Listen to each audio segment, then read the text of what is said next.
Isolée is French for isolated, but it's also the working name of a German electronic music producer whose real name is Reiko Müller. He released his first album in the year 2000, and his most recent album was his third album, which came in 2011. Hi, my name is Dan. So this was Isolée's second album, and that's my first encounter with this album or with him in any setting. This is described as being micro-house, but I wouldn't know micro-house if it crawled up my trouser leg. It's definitely dance music, electronic dance music. And it reminds me somewhat at times of 80s electronic music, especially the Donna Summer I Feel Love, but mixed in with those kind of the beats from that is more modern sampled sounds, some house-like syncopated chords, etc. It's musically fairly simple but unusual at times. There's noises and glitches being used, and micro-tuning, by which I mean things are taken in and out of tune, presumably by twiddling some setting or other. The dominant bass sound is a percussive synth bass, and there's quite a lot of what I think are flange effects on the sounds, which give them a kind of metallic feel to them. It's mostly instrumental. There's some words, which is mostly repetitive lyrics. The track where the words are most prominent is Jelly Baby slash Fist. Fish. Excuse me. Jelly Baby slash Fish. Other tracks, some of them have tiny snatches of words, often so heavily processed that there's no chance at all of knowing what they're actually saying. Despite all the elements that are in here, there's quite a sparse feel to it, and also it's got a kind of simplicity in some ways to it. It's not actually simple. There's quite a bit going on, but it feels simple somehow. So I'm going to talk a little bit quickly about my process, what I normally do, and maybe justify some of it a bit. What I tend to do is listen to an album twice, and I usually do so first time before I look up any information. So how cold that is depends on how much I already know about the album or about the act. So in a case like this, very cold. And I tend to try and do it on different equipment for both listens as well, because that can be important.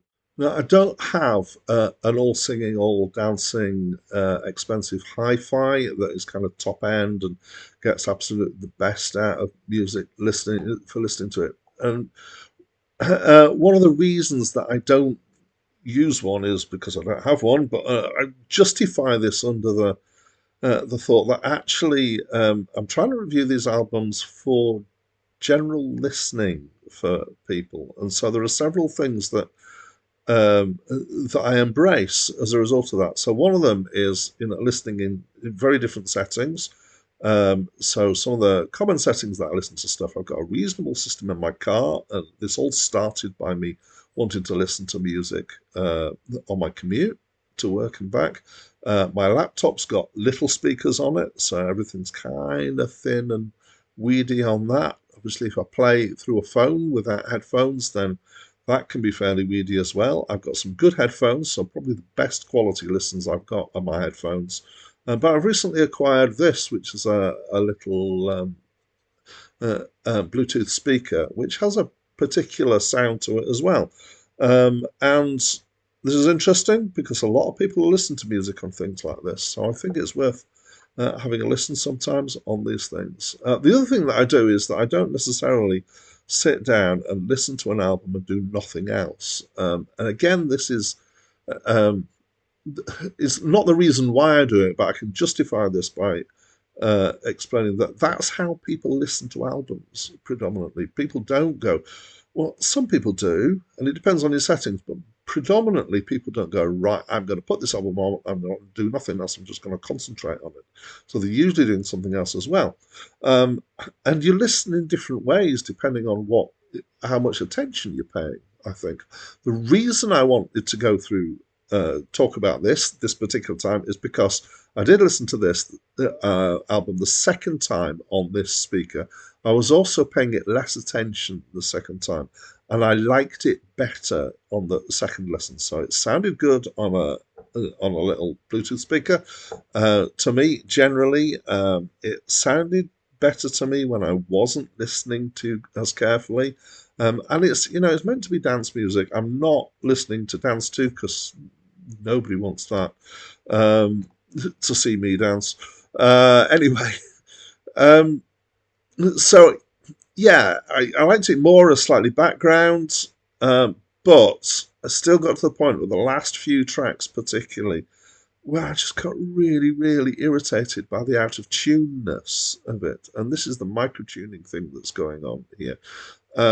So I think that I am particularly sensitive to tuning, and I think it's the reason why it irritates me and why I'm sensitive to it is because I do play instruments that need tuning, so I can hear when things are out of tune, and to me, out of tune means wrong.